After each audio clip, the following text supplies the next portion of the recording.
Assalamualaikum warahmatullahi wabarakatuh. Kembali lagi teman-teman di channel YouTube Eko Sugi. Kali ini kita akan melanjutkan pembahasan kita tentang mikrometerskop. Jika pada video pembelajaran sebelumnya kita sudah belajar mengenai bagian-bagian dari mikrometerskop, kali ini yang akan kita pelajari adalah fungsi mikrometerskop dan cara menggunakannya. Ya, baik. Sebenarnya fungsi mikrometerskop itu apa sih, ya kan? Ya pada dasarnya sih sama, artinya dengan jangka sorong dengan penggaris itu sama, yaitu untuk mengukur besaran panjang. Tetapi ya kan tidak semua benda-benda itu kita bisa ukur panjangnya dengan menggunakan penggaris ataupun jangka sorong. Kadang memerlukan suatu alat yang memiliki ketelitian yang lebih tinggi. Contohnya adalah mikrometerskop ini. Jadi mikrometerskop pada umumnya digunakan untuk mengukur diameter atau ketebalan suatu benda yang ukurannya kecil, gitu kan. Nah, misalkan koin uang kayak seperti itu, kita bisa menggunakan mikrometerskop untuk mengukur ketebalannya, ya. Jadi diameter dan ketebalan itu masih termasuk di dalam besaran panjang, ya, teman-teman ya. Oke, baik, kita langsung saja bagaimana cara menggunakan mikrometerskop. Ya, pertama seperti ini. Jadi kalau misalkan ini mikrometerskopnya, kemudian objek yang ingin diukur diletakkan menempel dengan bagian poros tetap atau enfill. Nah, ini kan enfill di sini atau poros tetap. Nah, kita letakkan bendanya itu menempel di poros tetap ini. Nah, kemudian setelah itu bagian timbel diputar, timbel itu yang ini untuk kita putar agar supaya bagian spindle-nya itu mengimpit benda yang akan kita ukur ini, gitu kan. Jadi bagian timbel diputar hingga objek terjepit oleh poros tetap dan poros geser. Jadi anvil dan spindle ini nanti pada akhirnya dia akan mengapit benda yang akan kita ukur, gitu ya.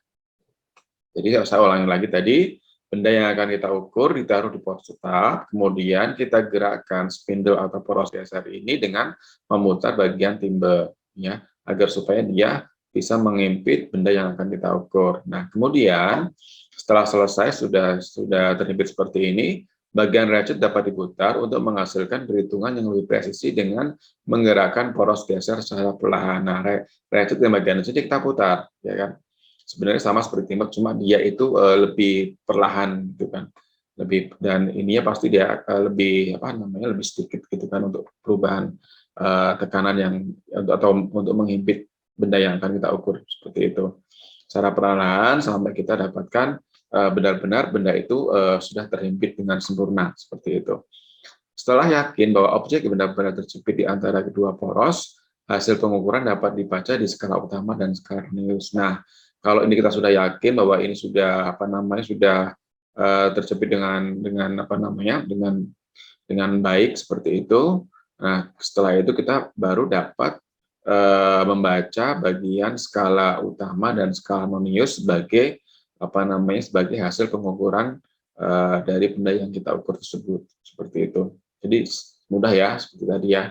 Jadi bagaimana kita menggunakan mikrometerskop untuk mengukur diameter ataupun ketebalan ataupun besaran panjang suatu benda itu seperti tadi yang sudah dijelaskan, seperti itu ya. Jadi saya kira cukup jelas, tinggal nanti ketika kalian sudah bisa menggunakan alatnya secara nyata, tinggal dipraktekkan saja, seperti itu.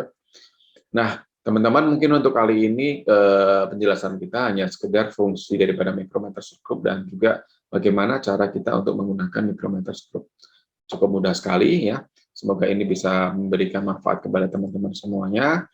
Dan sekali lagi terima kasih sudah menonton video ini hingga akhir. Kemudian selalu like and share dan subscribe channel YouTube ini agar supaya semakin bisa memberikan banyak manfaat kepada teman-teman yang lain di sana. Terima kasih. Akhirnya wassalamualaikum warahmatullahi wabarakatuh.